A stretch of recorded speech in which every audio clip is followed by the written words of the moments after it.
रश्मिरथी। द्वितीय सर्ग। शीतल विरल एक कानन शोभित अधित्यका के ऊपर, कहीं उत्स प्रस्रवण चमकते झरते कहीं शुभ निर्झर। जहाँ भूमि समतल सुंदर है नहीं दिखते हैं पाहन, हरियाली के बीच खड़ा है विस्तृत एक उटज पावन। आसपास कुछ कटे हुए पीले धनखेत सुहाते हैं, सशक मूस गिलहरी कबूतर घूम घूम कण खाते हैं। कुछ तंद्रिल अलसित बैठे हैं, कुछ करते शिशुका लेहन, कुछ खाते साकल्य दीखते बड़े तुष्ट सारे गोधन। हवन अग्नि बुझ चुकी गंध से वायु अभी पर माती है, भीनी भीनी महक प्राण में मादकता पहुँचाती है। धूम धूम चर्चित लगते हैं तरु के शाम छदन कैसे, झपक रहे हों शिशु के अलसित कजरारे लोचन जैसे। बैठे हुए सुखद आतप में मृग रोमंथन करते हैं, वन के जीव विवर से बाहर हो विश्रब्ध विचरते हैं। सूख रहे चीवर रसाल की नन्ही झुकी टहनियों पर, नीचे बिखरे हुए पड़े हैं इंगुद से चिकने पत्थर। अजिन दर्भ पालास कमंडलु एक और तप के साधन, एक और हैं टंगे धनुष तूणीर तीर बरझे भीषण। चमक रहा तृणकुटी द्वार पर एक परशु आभाशाली, लोह दंड पर जड़ित पड़ा हो मानो अर्ध अंशुमाली। श्रद्धा बढ़ती अजिन दर्भ पर परशु देख मन डरता है, युद्ध शिविर या तपोभूमि यह समझ नहीं कुछ पड़ता है। हवन कुंड जिसका है उसके ही क्या है ये धनुष कुठार, जिस मुनि की यह श्रुवा उसी की कैसे हो सकती तलवार। आई है वीरता तपोवन में क्या पुण्य कमाने को, या संन्यास साधना में है दैहिक शक्ति जगाने को। मन ने तन का सिद्ध यंत्र अथवा शस्त्रों में पाया है, या कि वीर कोई योगी से युक्ति सीखने आया है। परशु और तप ये दोनों वीरों के ही होते श्रृंगार, क्लीव न तो तप ही करता है ना तो उठा सकता तलवार। तप से मनुज दिव्य बनता है षड विकार से लड़ता है, तन की समर भूमि में लेकिन काम खड़ग ही करता है। किंतु कौन नर तपोनिष्ठ है यहाँ धनुष धरने वाला, एक साथ यज्ञाग्नि और अस की पूजा करने वाला। कहता है इतिहास जगत में हुआ एक ही नर ऐसा, रण में कुटिल काल सम क्रोधी तप में महासूर्य जैसा। मुख में वेद पीठ पर तर्कस कर में कठिन कुठार विमल, साप और सर दोनों ही थे जिस महान ऋषि के संबल। यह कुटीर है उसी महामुनि परशुराम बलशाली का, भृगु के परम पुनीत वंशधर व्रति वीर प्रणपाली का। हाँ हाँ वही कर्ण की जांघों पर अपना मस्तक धरकर सोए हैं तरवर के नीचे आश्रम से किंचित हटकर। पत्तों से छन छन कर मीठी धूप माघ की आती है, पड़ती मुनि की थकी देह पर और थकान मिटाती है। कर्ण मुग्ध हो भक्ति भाव में मग्न हुआ सा जाता है, कभी जटा पर हाथ फेरता पीठ कभी सहलाता है।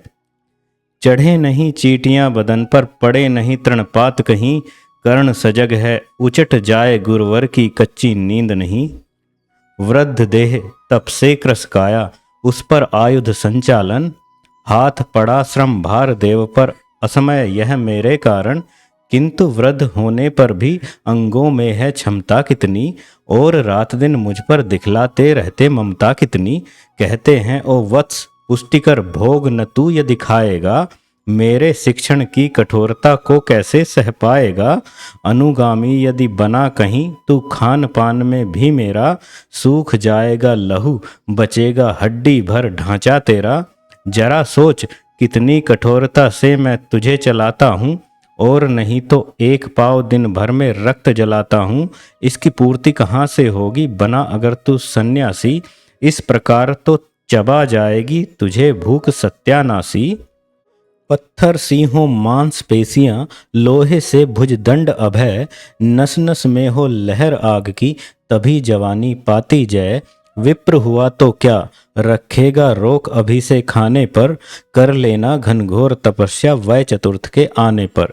ब्राह्मण का है धर्म त्याग, पर क्या बालक भी त्यागी हो। जन्म साथ शिलोच्छवृत्ति के ही क्या वे अनुरागी हो। क्या विचित्र रचना समाज की, गिरा ज्ञान ब्राह्मण घर में, मोती बरसा वैश्य वेश में। पड़ा खड़ग क्षत्रिय कर में, खड़ग बड़ा उद्धत होता है, उद्धत होते हैं राजे, इसीलिए तो सदा बनाते रहते वे रण के बाजे।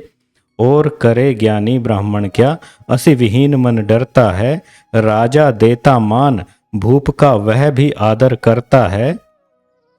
सुनता कौन यहाँ ब्राह्मण की, करते सब अपने मन की, डुबो रही सोनित में भूको, भूपों की लिप्सारण की।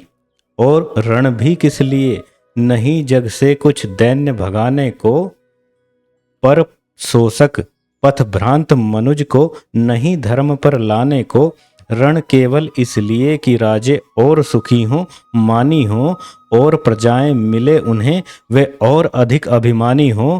रण केवल इसलिए कि वे कल्पित अभाव से छूट सकें, बढ़े राज्य की सीमा जिससे अधिक जनों को लूट सकें। रण केवल इसलिए कि सत्ता बढ़े, नहीं पत्ता डोले, भूपों के विपरीत न कोई कहीं कभी कुछ भी बोले। ज्यों ज्यों मिलती विजय अहम नरपति का बढ़ता जाता है, और जोर से वह समाज के सिर पर चढ़ता जाता है। अब तो है यह दशा कि जो कुछ है वह राजा का बल है। ब्राह्मण खड़ा सामने केवल लिए शंख गंगा जल है, कहाँ तेज ब्राह्मण में अविवेकी राजा को रोक सके। धरे कुपथ पर जभी पांव वह, तक्षण उसको टोक सके। और कहे भी तो ब्राह्मण की बात कौन सुन पाता है, यहाँ रोज राजा ब्राह्मण को अपमानित करवाता है। चलती नहीं यहाँ पंडित की, चलती नहीं तपस्वी की, जय पुकारती प्रजा रात दिन, राजा जय यशस्वी की। सिर था जो सारे समाज का, वही अनादर पाता है, जो भी खिलता फूल भुजा के ऊपर चढ़ता जाता है। चारों ओर लोभ की ज्वाला, चारों ओर भोग की जय, पाप भार से दबी धसी जा रही धरा पल पल निश्चय। जब तक भोगी भूप प्रजाओं के नेता कहलाएंगे, ज्ञान त्याग तप नहीं श्रेष्ठता का जब तक पद पाएंगे। असन वसन में हीन, दीनता में जीवन धरने वाले, सहकर भी अपमान मनुजता की चिंता करने वाले। कवि कोविद विज्ञान विशारद, कलाकार पंडित ज्ञानी, कनक नहीं कल्पना ज्ञान उज्ज्वल चरित्र के अभिमानी। इन विभूतियों को जब तक संसार नहीं पहचानेगा, राजाओं से अधिक पूज्य जब तक न इन्हें वह मानेगा, तब तक पड़ी आग में धरती इसी तरह अकुलाएगी। चाहे जो भी करे दुखों से छूट नहीं वह पाएगी। थकी जीभ समझाकर गहरी लगी ठेस अभिलाषा को, भूप समझता नहीं और कुछ छोड़ खड़ग की भाषा को। रोक टोक से नहीं सुनेगा नृप समाज अविचारी है, ग्रीवाहर निष्ठुर कुठार का यह मदांध अधिकारी है। इसीलिए तो मैं कहता हूँ, अरे ज्ञानियों खड़ग धरो, हर न सका जिसको कोई भी भूखा वह तुम त्रास हरो। नित्य कहा करते हैं गुरुवर, खड़ग महाभयकारी है, इसे उठाने का जग में हर एक नहीं अधिकारी है। वही उठा सकता है इसको जो कठोर हो कोमल भी, जिसमें हो धीरता वीरता और तपस्या का बल भी। वीर वही है जो कि शत्रु पर जब भी खड़ग उठाता है, मानवता के महागुणों की सत्ता भूल न जाता है। सीमित जो रख सके खड़ग को पास उसी को आने दो, विप्र जाति के सिवा किसी को मत तलवार उठाने दो। जब जब मैं सर चाप उठाकर कर्तव्य कुछ दिखलाता हूँ, सुनकर आशीर्वाद देव का धन्य धन्य हो जाता हूँ। जियो जियो ऐ वत्स, तीर तुमने कैसा यह मारा है, दहक उठा वन उधर, इधर फूटी निर्झर की धारा है।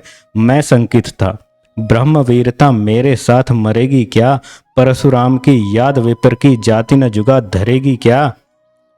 पाकर तुम्हें किंतु इस वन में मेरा हृदय हुआ शीतल, तुम अवश्य ढोओगे उसको, मुझ में है जो तेज अनल। जियो जियो ब्राह्मण कुमार, तुम अक्ष कीर्ति कमाओगे, एक बार तुम भी धरती को निक्षत्रिय कर जाओगे। निश्चय तुम ब्राह्मण कुमार हो कवच और कुंडल धारी, तप कर सकते और पिता माता किसके इतना भारी। किंतु हाय ब्राह्मण कुमार, सुन प्रण कांपने लगते हैं, मन उठता धिक्कार, हृदय में भाव ग्लानि के जगते हैं। गुरु का प्रेम किसी को भी क्या ऐसे कभी खला होगा? और शिष्य ने कभी किसी गुरु को इस तरह छला होगा? पर मेरा क्या दोष है, मैं और दूसरा क्या करता? पी सारा अपमान द्रोण के मैं कैसे पैरों पड़ता? और पांव पड़ने से भी क्या गूढ़ ज्ञान सिखलाते वे? एकलव्य सा नहीं अंगूठा क्या मेरा कटवाते वे? हाय कर्ण, तू क्यों जन्मा था? जन्मा तो क्यों वीर हुआ? कवच और कुंडल भूषित भी तेरा अधम शरीर हुआ। धस जाए वह देश अतल में गुण की जहां नहीं पहचान। जाति गोत्र के बल से ही आदर पाते हैं जहां सुजान। नहीं पूछता है कोई तुम व्रती वीर या दानी हो, सभी पूछते मात्र यही तुम किस कुल के अभिमानी हो। मगर मनुज क्या करे, जन्म लेना तो उसके हाथ नहीं, चुनना जाति और कुल अपने बस की तो है बात नहीं। मैं कहता हूँ अगर विधाता नर को मुट्ठी में भरकर कहीं छीट दे ब्रह्मलोक से ही नीचे भूमंडल पर, तो भी विविध जातियों में ही मनुज यहाँ आ सकता है। नीचे हैं क्यारियां बनी तो बीज कहाँ जा सकता है? कौन जन्म लेता किस कुल में, आकस्मिक ही है यह बात। छोटे कुल पर किंतु यहाँ होते तब भी कितने आघात। हाय जाति छोटी है तो फिर सभी हमारे गुण छोटे, जाति बड़ी तो बड़े बने वे रहे लाख चाहे खोटे। बैठा रहा अचल आसन से कर्ण बहुत मन को मारे, आह निकाले बिना सिलासी सहनशीलता को धारे। किंतु लहू की गर्म धार जो सहसा आन लगी तन में, परशुराम जग पड़े रक्त को देख हुए विस्मित मन में। कर्ण झपटकर उठा इंगितों में गुरु से आज्ञा लेकर, बाहर किया कीट को उसने छत में से उंगली देकर। परशुराम बोले शिव शिव, तूने यह की मूर्खता बड़ी, सहता रहा अचल जाने कब से ऐसी वेदना कड़ी। तनिक लजाकर कहा कर्ण ने, नहीं अधिक पीड़ा मुझको, महाराज क्या कर सकता यह छोटा कीड़ा मुझको। मैंने सोचा हिला डुला तो वृथा आप जग जाएंगे, क्षण भर को विश्राम मिला जो नाहक उसे गंवाएंगे। निश्चल बैठा रहा सोच, यह कीट स्वयं उड़ जाएगा, छोटा सा यह जीव मुझे कितनी पीड़ा पहुंचाएगा। पर यह तो भीतर धंसता ही गया, मुझे हैरान किया। लज्जित हूं इसलिए कि सब कुछ स्वयं आपने देख लिया। परशुराम गंभीर हो गए, सोच न जाने क्या मन में। फिर सहसा क्रोधाग्नि भयानक भभक उठी उनके तन में। दांत पीस आंखें तरेर कर बोले, कौन छली है तू? ब्राह्मण है या और किसी अभिजन का पुत्र बलि है तू? सहनशीलता को अपनाकर ब्राह्मण कभी न जीता है, किसी लक्ष्य के लिए नहीं अपमान हलाहल पीता है। सह सकता जो कठिन वेदना, पी सकता अपमान वही। बुद्धि चलाती जिसे तेज का कर सकता बलिदान वही। तेज पुंज ब्राह्मण तिल तिल कर जले, नहीं यह हो सकता, किसी दशा में भी स्वभाव अपना वह कैसे खो सकता। कसक भोगता हुआ विप्र निश्चल कैसे रह सकता है, इस प्रकार की चुभन वेदना क्षत्रिय ही सह सकता है। तू अवश्य क्षत्रिय है पापी, बता न तो फल पाएगा। परशुराम के कठिन साप से अभी भस्म हो जाएगा। क्षमा क्षमा हे देव दया में। गिरा कर्ण गुरु के पद पर, मुख विवर्ण हो गया, अंग कांपने लगे भय से थर थर। सूत पुत्र मैं शूद्र कर्ण हूँ, करुणा का अभिलाषी हूँ। जो भी हूँ पर देव आपका अनुचर अंतेवासी हूँ। छली नहीं मैं हाय, किंतु छल का ही तो यह काम हुआ।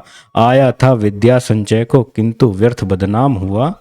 बड़ा लोभ था बनु शिष्य में कार्तवीर्य के जेता का। तपोदीप्त सूरमा विश्व के नूतन धर्म प्रणेता का। पर शंका थी मुझे सत्य का, अगर पता पा जाएंगे महाराज मुझ सूत पुत्र को कुछ भी नहीं सिखाएंगे। बता सका मैं नहीं इसी से प्रभो, जाति अपनी छोटी, करें देव विश्वास भावना और न थी कोई खोटी। पर इतने में भी लज्जा में हाय गड़ा सा जाता हूँ, मारे बिना हृदय में अपने आप मरा सा जाता हूँ। छल से पाना मान जगत में किलविस है मल ही तो है। ऊंचा बना आपके आगे सचमुच यह छल ही तो है। पाता था सम्मान आज तक दानी व्रती बली होकर, अब जाऊंगा कहाँ स्वयं गुरु के सामने छली होकर। करे भस्म ही मुझे देव सम्मुख है मस्तक नत मेरा। एक कसक रह गई नहीं पूरा जीवन का व्रत मेरा।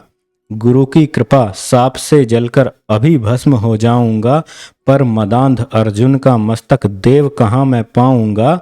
यह तृष्णा यह विजय कामना मुझे छोड़ क्या पाएगी। प्रभु अतृप्त वासना मरे पर भी मुझे को भरमाएगी। दुर्योधन की हार देवता कैसे सहन करूंगा मैं। अभय देख अर्जुन को मरकर भी तो रोज मरूंगा मैं। परशुराम का शिष्य कर्ण पर जीवन दान न मांगेगा। बड़ी शांति के साथ चरण को पकड़ प्राण निज त्यागेगा। प्रस्तुत हूँ दे साप किंतु अंतिम सुख तो यह पाने दें। इन्हीं पाद पद्मों के ऊपर मुझको प्राण गंवाने दें। लिपट गया गुरु के चरणों में विकल कर्ण इतना कहकर। दो कणिकाएं गिरी अश्रु की गुरु की आंखों से बहकर। बोले हाय कर्ण तू ही प्रतिभट अर्जुन का नामी है। निश्चल सखा धार्तराष्ट्रों का विश्व विजय का कामी है। अब समझा किस लिए रात दिन तू वैसा श्रम करता था। मेरे शब्द शब्द को मन में क्यों सीपी सा धरता था। देखे अगणित शिष्य द्रोण को भी कर्तव्य कुछ सिखलाया, पर तुझसा जिज्ञासु आज तक कभी नहीं मैंने पाया। तूने जीत लिया था मुझको निज पवित्रता के बल से। क्या था पता लूटने आया है कोई मुझको छल से। किसी और पर नहीं वैसा स्नेह मैं करता था। सोने पर भी धनुर्वेद का ज्ञान कान में भरता था। नहीं किया कार्पण्य दिया जो कुछ था मेरे पास रतन। मुझ में निज को सौंप शांत हो अभी अभी प्रमुदित था मन। पापी बोल अभी भी मुख से तू न सूत रथ चालक है। परशुराम का शिष्य विक्रमी विप्रवंश का बालक है। सूत वंश में मिला सूर्य सा कैसे तेज प्रबल तुझको। किसने लाकर दिए कहाँ से कवच और कुंडल तुझको। सुतसा रखा जिसे उसको कैसे कठोर हो मारूं मैं। जलते हुए क्रोध की ज्वाला लेकिन कहाँ उतारूं मैं। पद पर बोला कर्ण दिया था जिसको आंखों का पानी। करना होगा ग्रहण उसी को अनल आज है गुरु ज्ञानी। बरसाइए अनल आंखों से सिर पर उसे संभालूंगा। दंड भोग जलकर मुनि सत्तम छल का पाप छुड़ा लूंगा। परशुराम ने कहा कर्ण यह साप अटल है सहन करो। जो कुछ मैंने कहा उसे सिर पर ले सादर वहन करो। इस महेंद्रगिरी पर तुमने कुछ थोड़ा नहीं कमाया है। मेरा संचित निखिल ज्ञान तूने मुझसे ही पाया है।